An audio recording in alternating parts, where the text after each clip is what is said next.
एक और क्लिप है बाल मुकुंदाचार्य साहब का, जरा वो भी दिखा दीजिए, फिर हम ओम सैनी सर के से उस पर समझें कि क्या है, फिर उसके बाद समीम सर के पास आता हूँ। ये अक्सर जो है देखे जाते हैं, कभी दुकानदारों से नाम पूछते हुए देखे जाते हैं, तो कभी मस्जिद के अंदर घुस करके और नारे लगवाते हुए देखे जाते हैं बाल मुकुंदाचार्य। ओम सैनी सर, ये राष्ट्रवाद और राष्ट्रभक्ति, नए तरीके की राष्ट्रभक्ति शुरू हुई है राष्ट्रध्वज के अपमान के साथ। हालांकि इस पर बहुत लीपापोती हो चुकी है। वो खुद बाल मुकुंदाचार्य कह रहे हैं कि वो तो उसको माथे लगा रहे थे, चूम रहे थे। आपको किसी एंगल से ये चूमते और माथे लगाते हुए दिख रहे हैं क्या? और जेपी नड्डा साहब उसके बाद जो सामने आकर के उन्होंने किया है, क्या माना जाए उसको? देखिए, पहले तो ये कि ये जो कुछ कर रहे हैं कांग्रेस के विधायक, और जो बड़े चर्चित रहे हैं अपनी ऐसी ऐसी ही प्रताप से, हरकतों से, वो देखिए बिल्कुल सच उन्होंने वही किया जो वो जानते हैं। भारतीय जनता पार्टी के अंदर संघ से निकले हुए जो भी लोग हैं, उन्होंने कभी भी तिरंगे का सम्मान नहीं किया। इस तरह की बात उन्होंने पढ़ी अपने सारे जितने भी पर्चे रहे होंगे या जितने भी दस्तावेज रहे होंगे, उन्होंने वही समझ करके, और जब पसीना पहुंचने का काम और नाक पहुंचने का काम तिरंगे से लिया, तो कुछ बड़ा अजीब लगा उन लोगों को जो ये नहीं जानते कि संघ का मकसद क्या रहा है तिरंगे के लिए। और लेकिन अब तो बिल्कुल बदल गया है सिलसिला, और अब संघ और भाजपा और एनडीए के सब लोग तिरंगे को सर से लगाते हैं और उसको प्रणाम करते हैं। ये बात हमारे जो विधायक थे जिनको आपने बताया, ये उनको ये बात पता नहीं थी। लेकिन इस वक्त रहते रहते भारतीय जनता पार्टी के जो प्रादेशिक अध्यक्ष हैं मिस्टर राठौड़, उन्होंने आज इनकी खबर तो ली है और खबर लेके कहा कि आप कितने पीछे रह गए, हम तो बहुत आगे निकल चुके हैं। अब हम सब कुछ अपना रहे हैं जो कुछ हमने पहले नहीं अपनाया था, और नई तरह की रचनाएं कर रहे हैं। हमारे कॉन्स्टिट्यूशन की अलग तरीके की व्याख्याएं कर रहे हैं। कॉन्स्टिट्यूशन पे जब कभी कोई केंद्रीय इंस्टीट्यूशन के साथ में कभी कोई ना इत्तेफाकी होती है, तो उसके लिए हम अलग तरीके की बात करते हैं। हमारे राष्ट्रपति स्वयं परामर्शदाता के रूप में उच्चतम न्यायालय को कॉन्स्टिट्यूशन की व्याख्या करने के लिए सवाल भेजते हैं। ये सब चीजें बदल गई हैं। अब सीधा सीधा कुछ नहीं समझा जाता। राज्यपाल क्या है, राज्यपाल की रुचि क्या है, जो कुछ हमें स्कूलों में कॉलेजों में पढ़ाया जाता था, उनके सारे चीजें बदल गई। राज्यों के और केंद्र के संबंध कैसे होने चाहिए और कैसे हैं और उन पर क्या क्या हो चुका है, वो भी सब भुला दिया गया है। अब सिर्फ एक ही बात याद रहती है कि मोदी जी जिस बात से खुश हो, केंद्र सरकार जिस बात से खुश हो, वो बात करनी चाहिए। और उसके लिए भी जो शब्द तय है उससे आगे बढ़ करके बहुत ज्यादा अतिरेक में जाकर के और बात करने का सिलसिला है। वही है कि जो कुछ आपने डिप्टी सीएम मध्य प्रदेश के, उनको देखा आपने कि वो क्या बोल रहे हैं, तो कैसी भाषा बोल रहे हैं, और जो लोग और उनकी क्लिपें भी आपने बताई हैं, और ये सब चर्चा हो रहा है। लेकिन दुर्भाग्य ये है कि इसके चर्चा के साथ साथ में वैसा ऐतराज नहीं हो रहा जैसा ऐतराज होना चाहिए। पूरा प्रदेश खड़ा हो, पूरा देश खड़ा हो जाए और फिर पूछे कि कौन साहब हैं आप, क्या कह रहे हैं आप, कैसे कह रहे हैं। ऐसा कुछ इस तरह की कुछ चेतना जो होनी चाहिए, वो होती हुई शायद चुप है, होती हुई नजर तो आ नहीं रही, लेकिन आनी चाहिए। तभी इस देश के संविधान की रक्षा हो सकेगी और इस देश की, हमारी पार्लियामेंट्री डेमोक्रेसी की रक्षा हो सकेगी। हम जो कुछ कर रहे हैं उससे तो लगता है हम लोग तो चिंतित हैं, तो शायद लगता है कि बाकी लोग भी चिंतित होंगे।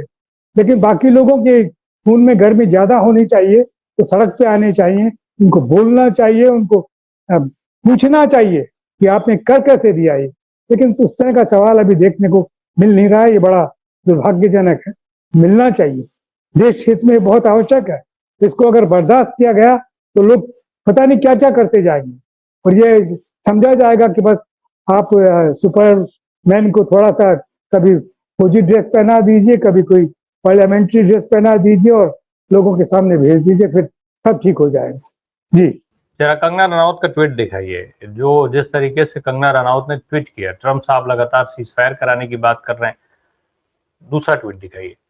कंगना रनावत ने ट्वीट किया। अपने ट्वीट में उन्होंने कहा कि जिस तरीके से वो बता रही थी मोदी जी और ट्रंप साहब की तुलना करते हुए कि भाई वो दूसरी बार राष्ट्रपति बने हो, तीसरी बार प्रधानमंत्री बने हैं मोदी जी, साथ में वो जो है वो मानव और महामानव जैसी बात हो रही है, प्रतिस्पर्धा टाइप की बात हो रही है। ओम सैनी सर, अब हालांकि इसके बाद जेपी जो दूसरा ट्वीट दिखाई दे रहा, पहले जो अब दिखाया गया था, जेपी नड्डा साहब सामने आते हैं। कंगना रनावत ने वो भी पोस्ट कर दिया कि जेपी नड्डा के कहने पर उन्होंने अपना ट्वीट डिलीट कर लिया, ट्वीट उन्होंने हटा दिया। ओम सैनी सर, समझना मैं ये चाहता हूं कि ये चल क्या रहा है। कंगना एक चुनी हुई सांसद है और अक्सर जिस तरीके से वो भाजपा की भद्द पिटवा रही है, कितना वो कौन सा काम कर रही है, भाजपा के लिए ही काम कर रही है ना। और ये अगर जेपी नड्डा ने कहा भी तो जेपी नड्डा को भी लपेट दिया कंगना ने कि जेपी नड्डा के कहने पर मैं ट्वीट डिलीट कर रहा हूं। यानी कंगना नहीं चाहती थी ट्वीट डिलीट करना, देश के लोगों को, भक्तों को और निराश नहीं कर दिया कंगना ने।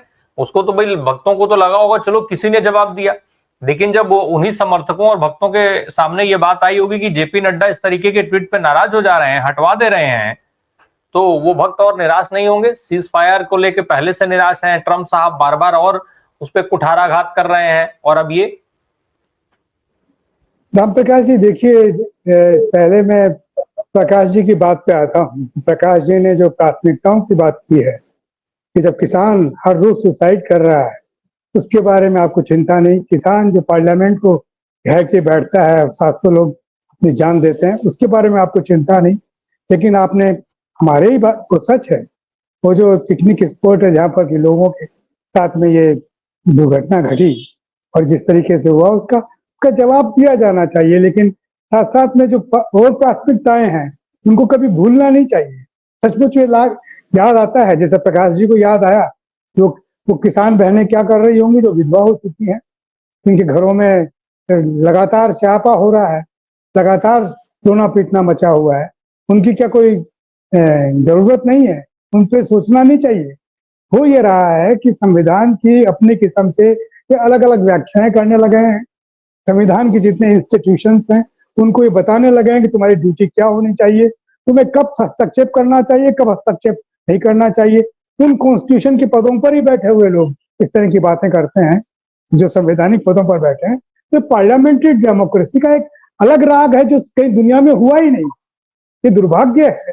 मतलब जो हमारा टिटुलर सोवरेन है, हमारा राष्ट्रपति, जिसके सामने अगर कभी भी कोई दुविधा आए तो वो सर्वोच्च न्यायालय से राय लेगा, स्पष्ट लिखा हुआ है। हम पिछले 50 बरस से पढ़ रहे हैं तो क्लास के अंदर कहीं ना कहीं किसी न किसी तरीके से। उसके बाद में 50 बरस पढ़ने के बाद में हम देख रहे हैं कि हमारे जो वर्तमान राष्ट्रपति हैं वो 14 सवाल लिख के भेजते हैं, पहले इसका जवाब दीजिए। आप ये गवर्नर के इसमें क्यों 3 महीने का पाबंदी लगा रहे हैं? समयबद्ध कार्यक्रम आप क्यों करवाना चाहते हैं? तो ये जो समयबद्ध कार्यक्रम नहीं होना चाहिए, इसी का नतीजा है कि जो किसानों के साथ में किए वादे हैं वो भी पूरे नहीं हो रहे, और साथ साथ में जो कुछ अब होना चाहता कहीं पर भी तो बंदिश में ही आना चाहता।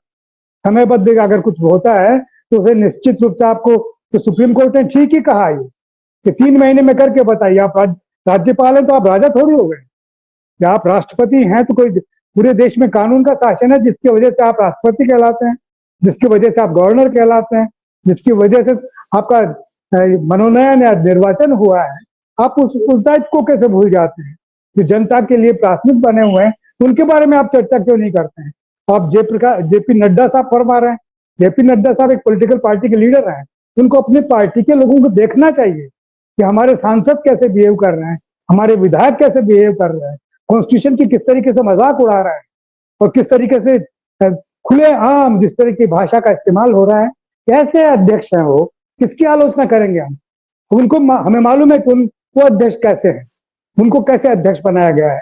तो ऐसी स्थिति में एक ये वन मैन का जो एक व्यक्ति का जो चेहरा लेकर के और सारी बात, वो व्यक्ति क्यों नहीं बोलते? वो जो देश के बड़े क्या कहना चाहिए, सबसे बड़े चेहरे हैं प्रधानमंत्री, उनको बोलना चाहिए, अपनी पार्टी में बोलना चाहिए, अपने विधायकों को बोलना चाहिए, अपने सांसदों को बोलना चाहिए। अब देखिए शशि थरूर को जो भेजने का सिलसिला हुआ, उन्होंने कहा कि पार्टी जब तक नहीं कहेगी मैं नहीं जाऊंगा। इसलिए जाऊंगा मैं उसके अंदर, ये कहा है शशि थरूर ने। ऐसा ही डिसिप्लिन चाहिए पार्टी के अंदर, ऐसा ही डिसिप्लिन भारतीय जनता पार्टी में भी होना चाहिए, तो देखने को मिल नहीं रहा है। देखिए नैतिफाकियां होंगी, भारतीय जनता पार्टी जिस तरह का शासन चाहती है उसको कुछ लोग चाहते हैं, कुछ लोग नहीं चाहते हैं, वो सब रहें, लेकिन डेमोक्रेटिक नॉर्म्स को किल कैसे कर सकते हैं आप? डेमोक्रेटिक परंपराओं को किल कैसे कर सकते हैं आप? और कैसे आप अनुमति दे सकते हैं और कैसे छापते हैं इनको, कैसे इनको दिखाते हैं? इलेक्ट्रॉनिक मीडिया या प्रिंट मीडिया कैसे इनको ये क्यों नहीं कहता साथ साथ में कि देखिए इन मान्यताओं के खिलाफ है, इन बंदिशों के खिलाफ है, कॉन्स्टिट्यूशन की इन सीमाओं को पार करके कही हुई बात है कि हम नहीं इसको प्रकाशित करेंगे, नहीं बोलेंगे। कहीं ना कहीं कुछ से कुछ नियंत्रण तो होना चाहिए। मुझे लगता है कि सही वक्त है जब सुप्रीम कोर्ट को हस्तक्षेप करके और चीजों में तो रोकना चाहिए और उनको बाध्य किया जाना चाहिए, क्योंकि सुप्रीम कोर्ट की एकमात्र ऐसी अथॉरिटी है जो चीजों की संविधान से जुड़ी हुई चीजों की को परिभाषित कर सकती है और उनको लेकर के और दंडित भी कर सकती है और बचा भी सकती है। ये सुप्रीम कोर्ट ही कर सकता है। तो सुप्रीम कोर्ट को चुनौती देने वालों को आप कैसे बर्दाश्त करेंगे? चाहे कोई भी हो, किसी भी पद पे बैठे हो, कॉन्स्टिट्यूशन के किसी पद पे हो, सुप्रीम कोर्ट को चुनौती देने की बात नहीं बनती है जो दी जा रही है इस वक्त। ये बड़ा दुर्भाग्य है। तो मुझे लग रहा कि कंगना रावत भी बोलती है, अगर उनका यही ज्ञान होता तो आजादी के बारे में जानती, तो सुभाष जी के बारे में ठीक से जानती, और वो इमरजेंसी जिसकी दूसरा सीन बन गया जिसको एक्ट कर रही थी, अगर होता तो वैसा कुछ होने नहीं देती, वो आती भी नहीं। लेकिन वो सचमुच में ही एक क्या कहना चाहिए कि जैसे डिक्टेट कराया जाता है वैसे वो बोल रही है। ये दुर्भाग्य है जी।